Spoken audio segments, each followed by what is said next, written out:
जरूर कहे अरविंद भैया ए गड़ी हमार जे हाल बा आ कुछ बचल खुचल हमारा अपन पूरा देले एगो हम गाना बोले रहे जे अक्षरा सिंह बोले रहे हमरा में एक आध दो लाइन लिख रहे बहुत पुराना गाना रहे कि हंस के सहते रहे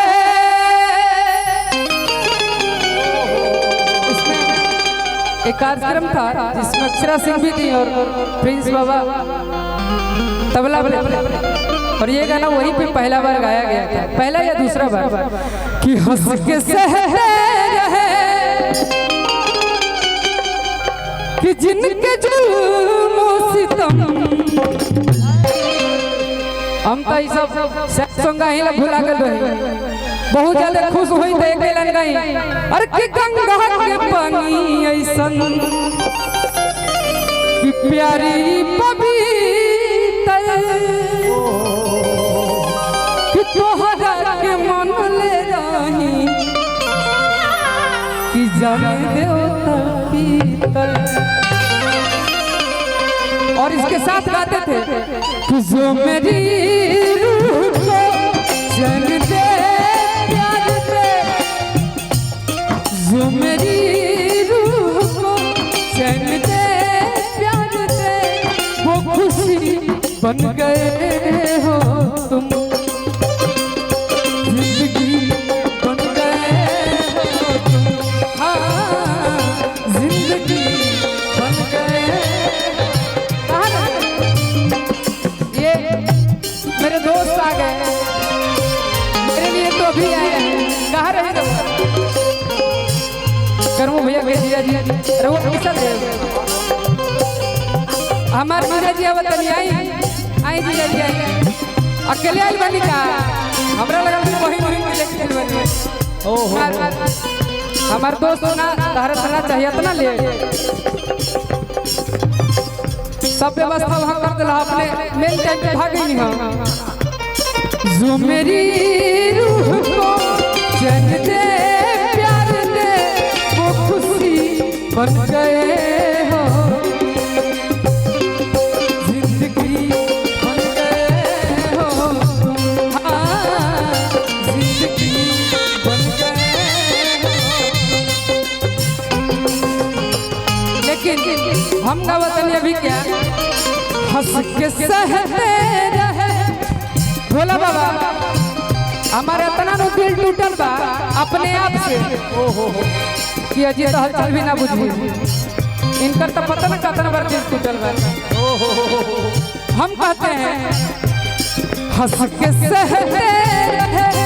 इनके जुल्म सितम हंस के सहते रहे इनके जुल्म सितम कर्म भैया हंस के सहते रहे जिनके जुल्म सितम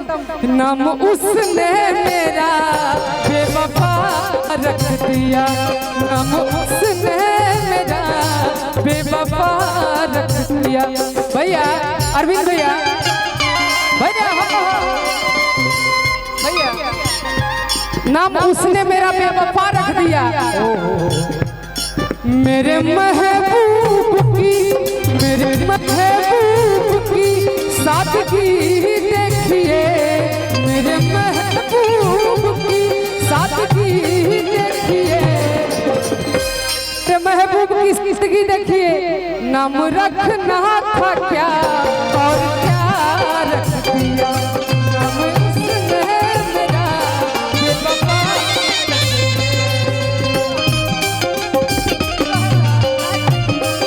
हमार भोल बाबा की तरफ से हमार मित्र की तरफ से बचपन संस्कार वाह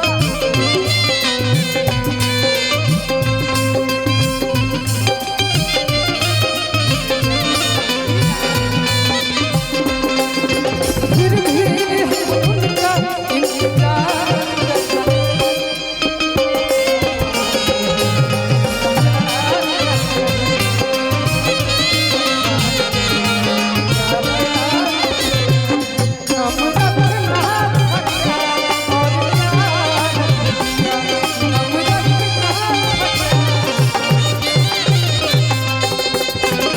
इसलिए ना कि जरा सी पाने की चाहत में बहुत कुछ छूट जाता है नदी का साथ देता हूँ समंदर रूठ जाता है। अरे प्यार लिखने और पढ़ने में आसान लगता है, प्यार को निभाने में अच्छो का पसीना छूट जाता है।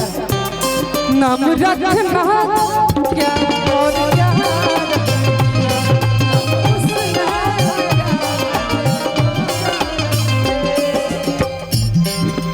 दिल दिल से मिलता है, बड़ा मुश्किल से मिलता है। दिल भोजपुरी में कहीं तक दिल दिल से मिलेला, बड़ा मुश्किल से मिलेला। अजय दीवाना दर दर के ठोकर खाला, वही एक दिन मंजिल से मिलेला।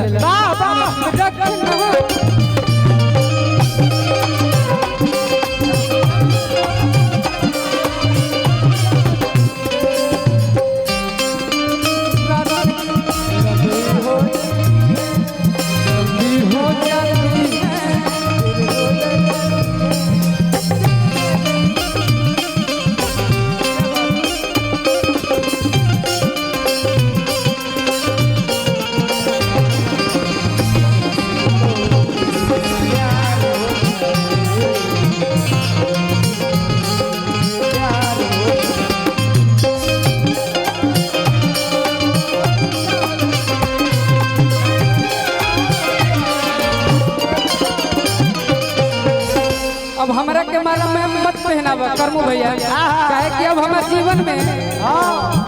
3-4 लोग के अहमियत बा। माई बाबू के, अब माता पिता के बाद जो हमरा सबसे ज्यादा मानेला बेटा लेखा जीत जीत जीत के अजीत हलचल माता पिता। एक बार सब सब सब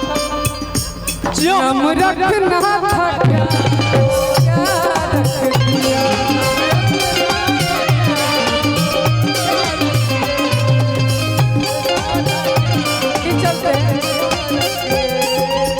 सब मेरे वो नहीं, सब हम कहीं और न बजिया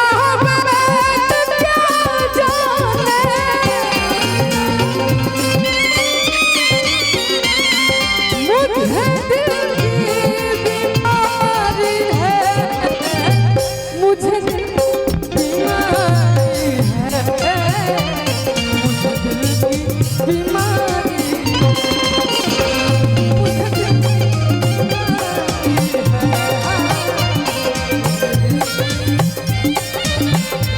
नाम रखना और क्या।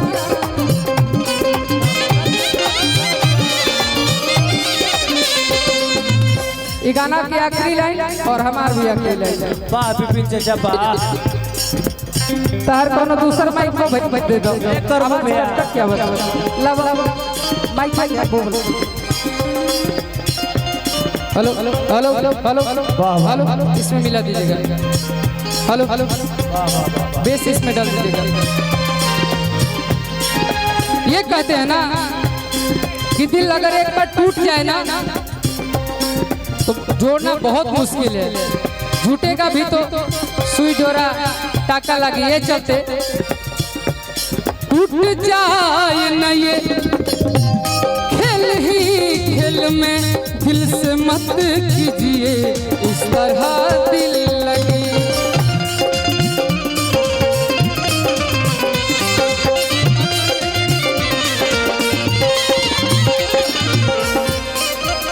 भोला बाबा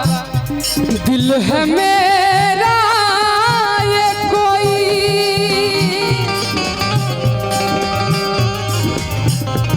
दिल है मेरा ये कोई खिलौना नहीं, दिल है मेरा ये कोई खिलौना नहीं। प्लीज भैया दिल है मेरा ये कोई खिलौना नहीं है कि एक टूटा तो फिर दूसरा रख दिया।